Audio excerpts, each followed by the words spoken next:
Assalamualaikum, perkenalkan nama saya Joko. Saya di sini mau bikin video tentang pengalaman saya sakit asam lambung lalu sembuh. Pertama kali sakit asam lambung itu mendengarkan kabar kalau teman saya meninggal. Pas waktu itu saya kepikiran terus sampai 1 minggu nggak bisa makan. Nah, dari situlah saya langsung merasakan panas di sini. Terus kenapa ya saya kasih minum? Malah saya kasih minum es tuh waktu. Tapi kok malah makin parah. Terus malam-malamnya nggak bisa tidur. Perut itu bunyi terus, sama perih, mual, sama di sini tuh seperti di situ tusuk-tusuk jarum. Nah, waktu itu saya periksa ke dokter. Dok, kenapa nih dok? Perut saya sakit. Terus dikasih tahu lah itu sama dokter. Kamu itu terkena gastritis mas. Baru dengar itu penyakit gastritis. Gastritis itu apa? Gastritis itu iritasi di lambung. Waktu itu baru paham. Terus sampai di rumah dikasih obat. Saya minum tuh malah makin parah, bukan makin sembuh. Debar-debar, keringet dingin, sama cemas, pikiran gak karu-karuan. Saya ini sakit apa? Nah, waktu itu saya lihat-lihat YouTube, berdebar-debar, cemas, sama keliengan, keringet dingin. Sebenarnya saya ini sakit apa?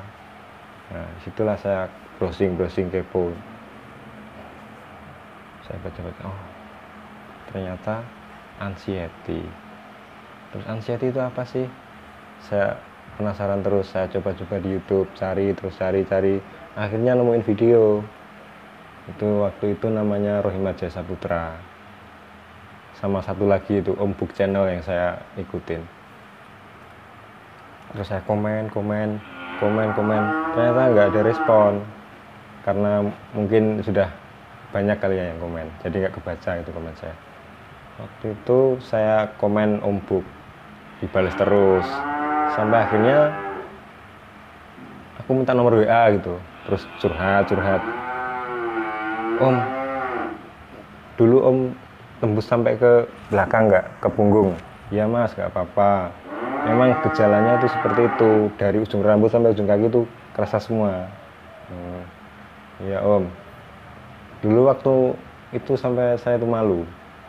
Malunya tuh gini. Saya setiap hari tuh ngerasain rasa sakit. Nah, Om kan orangnya sibuk kerja, jadi aku sampai nggak enak gitu, curhat terus tiap hari. Tapi alhamdulillah Om baik orangnya, sampai sekarang juga masih chattingan kadang. Nah dari situ saya mau belajar, ternyata sakit ini tuh pikiran kita itu kemana-mana, tegang, mikirin penyakit kanker, tumor lah, apalah. Seperti itulah pokoknya, pikiran tuh jelek semua, nggak ada baik-baiknya pokoknya.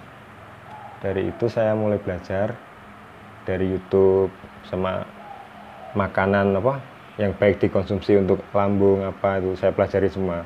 Akhirnya saya waktu itu 8 bulan saya menjalani obat dari dokter, obat penenang gitu, di psikiater.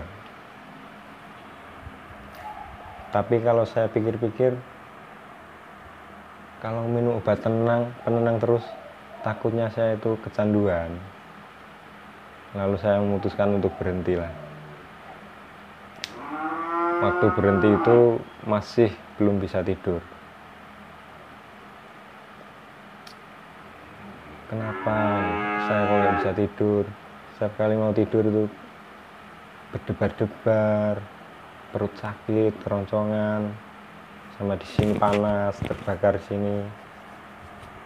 Akhirnya saya waktu itu tanya sama orang, kalau kamu nggak bikin aktivitas, ya pasti badan itu nggak capek, jadi rasa ngantuk itu nggak ada.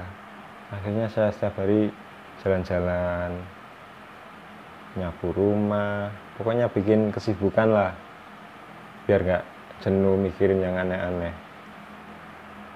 Setelah itu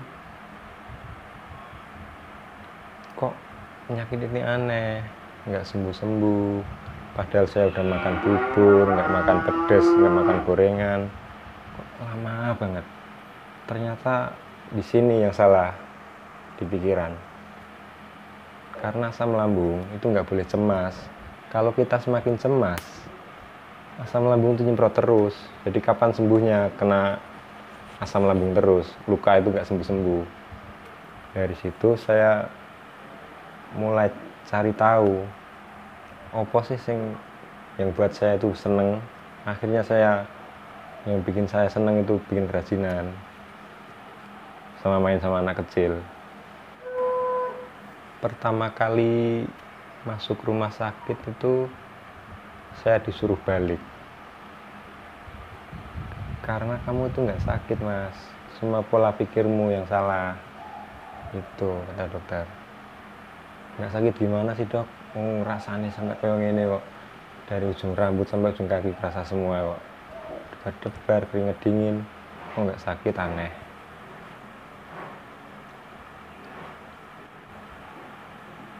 Sampai sempat dulu saya ikut terapi senam bawah sadar yang ada di Jogja itu, Pak Miftahul Khoir. Saya di situ selama 21 hari.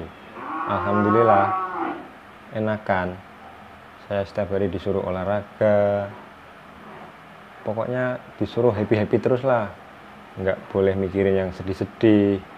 Hilangkan browsing. Bikin rileks. Kalau kita rileks itu pasti sembuh.